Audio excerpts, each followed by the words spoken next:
विद्यार्थी मित्रांनो, सर्वांना गुड इव्हनिंग. सगळ्यात महत्त्वाचं म्हणजे आजच्या लेक्चरमध्ये आपण काय पाहणार आहोत ते आधी सांगतो.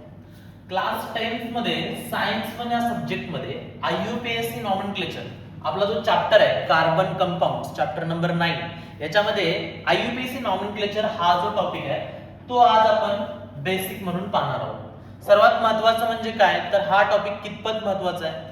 इयत्ता 10वी साठी बाळांनो हा टॉपिक अत्यंत बेसिक म्हणून महत्त्वाचा आहे, कारण 11वी आणि 12वी मध्ये ऑर्गॅनिक केमिस्ट्री सारखा जो सब्जेक्ट असतो त्याच्यामध्ये तुम्हाला ह्या चॅप्टर मधील बेसिक बऱ्याच गोष्टी उपयोगाला पडतात. जसं की टॉपिक मध्ये आपल्याला आज बघायचं झालं तर बेसिक म्हणून बघायला गेलं तर तुम्हाला याच्यामधले कुठल्या कुठल्या गोष्टी माहिती असणं गरजेचं आहे. अल्केन माहिती असणं गरजेचं आहे, अल्किन माहिती असणं गरजेचं आहे, अल्काईन माहिती असणं गरजेचं आहे. बाळांनो आपल्याला माहिती आहे जर कार्बन कार्बन मध्ये सिंगल बॉन्ड असेल तर त्याला आपण अल्केन म्हणतो, अल्क प्लस एन. जर कार्बन कार्बन मध्ये डबल बॉन्ड असेल तर त्याला आपण अल्क प्लस ईएन म्हणजे अल्किन म्हणतो, आणि जर कार्बन कार्बन मध्ये ट्रिपल बॉन्ड असेल तर अल्काईन म्हणतो. आता एक गोष्ट बाळांनो लक्षात ठेवा, IUPAC नॉमेनक्लेचर आज जे आपण बघणार आहोत ते आपण अल्डिहाइड ह्या फंक्शनल ग्रुप साठी बघणार आहोत. आता अल्डिहाइड ह्या फंक्शनल ग्रुप साठी जर जनरल फॉर्म अल्डिहाइडचा बघितला तर कार्बन डबल बॉन्ड ऑक्सिजन नंतर हायड्रोजन येत असतो. नेहमी लक्षात ठेवायचं, जर C डबल बॉन्ड O नंतर H आला तर तो तुमचा अल्डिहाइड हा फंक्शनल ग्रुप असतो.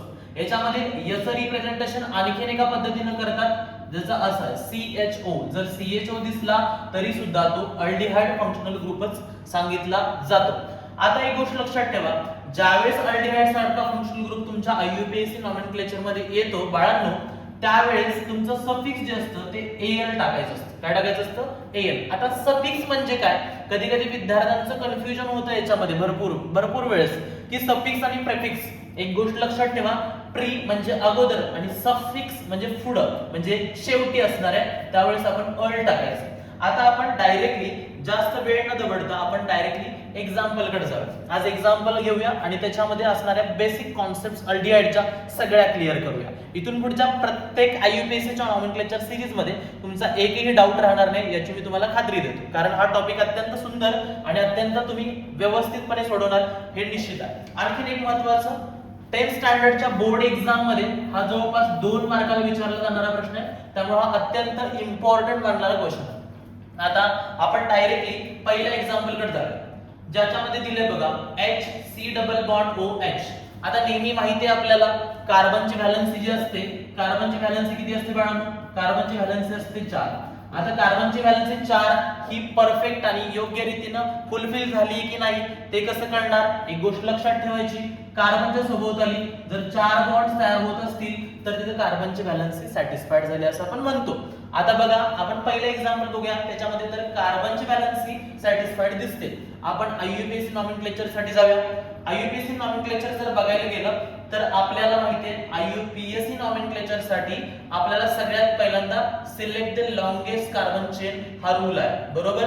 मग आपण इथं तर एकच कार्बन दिसतोय म्हटल्यानंतर मी त्याचं एक कार्बनचं चेन कन्सिडर केलं असं तर ते सिलेक्ट केलं. त्याच्यानंतर आपण नंबर्स देतो आणि ते कुणाला देतो?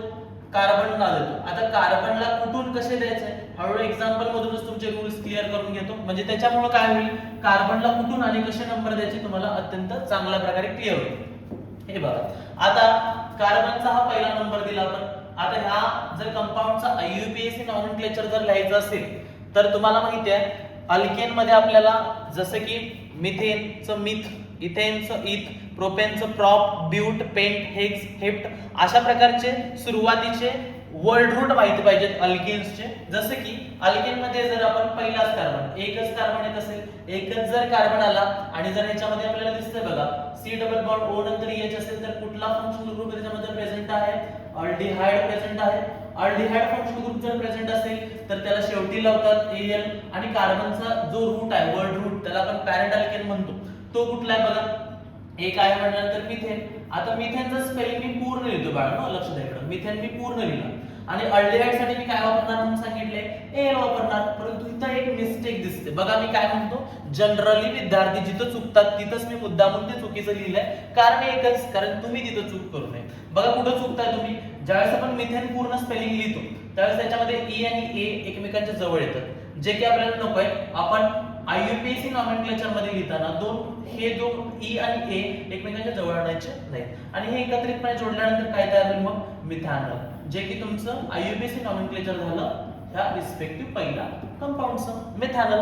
सिंपल, लक्षात आलं. आपण सेकंड आययुपीएसी नॉमेनक्लेचर बघूया, ज्याच्यामध्ये पहिला रूल आहे बाळांनो, select the longest chain of the carbon. Okay, longest chain आपण कार्बनची सिलेक्ट करूया. ठीक आहे, आता तुम्ही म्हणाल सर कार्बन इथं 3 जे आहेत तेच सिलेक्ट करायचे का हा पण करायचा, कारण तो अल्डिहाइड्स आहे, फंक्शनल ग्रुपचा कार्बन आहे ना. मग एक गोष्ट लक्षात ठेवायची, तो फंक्शनल ग्रुपचा कार्बन असू दे नाहीतर तुमचा रिस्पेक्टिव्ह कार्बन चेनचा कार्बन असू दे, कुठलाही असेल, पण कार्बन आहे तो लॉंगेस्ट चेन मध्ये बाळांनो सिलेक्ट करायचा, त्याला गृहीतच धरायचं. जर आपण इथून असं कन्सिडर केली longest chain of the carbon, तर अशा प्रकारे आपण लॉंगेस्ट चेन कार्बन निवडली. त्याच्यानंतर आपण नंबर्स देतो. आता नंबर्स कुठून द्यायचे, समजा बाळांनो मी इथून नंबर दिले बघा, 1 2 3 आणि 4.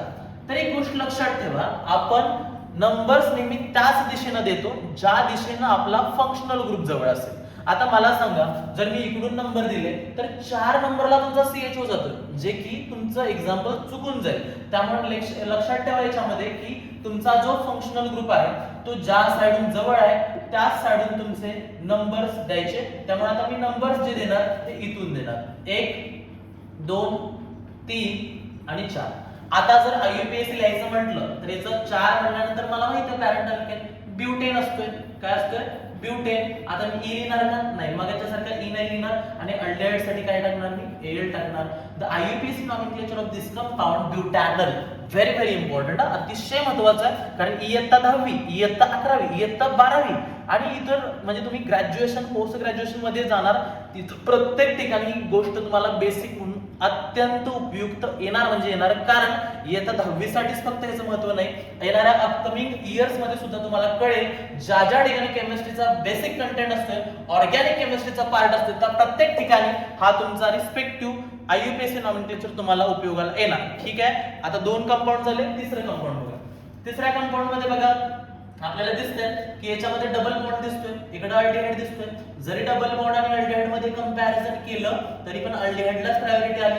आपण लॉंगेस्ट चेन सिलेक्ट करूया. चला बाळा, लॉंगेस्ट चेन सिलेक्ट केली, लॉंगेस्ट चेन अशा पद्धतीने सिलेक्ट केली. आता लॉंगेस्ट चेन सिलेक्ट केल्यानंतर परत नंबर्स द्यायचे, नंबर इकडूनच द्यायचे, 1 नंबर 2 नंबर 3 नंबर आणि 4 नंबर.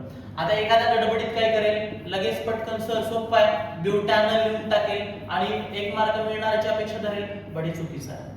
कारण एक गोष्ट लक्षात ठेवा, वरच्या आणि खालच्या जर कंपाऊंड मध्ये बघितलं तर बघा इथं, आता इथं पण जर तुम्ही बघितलं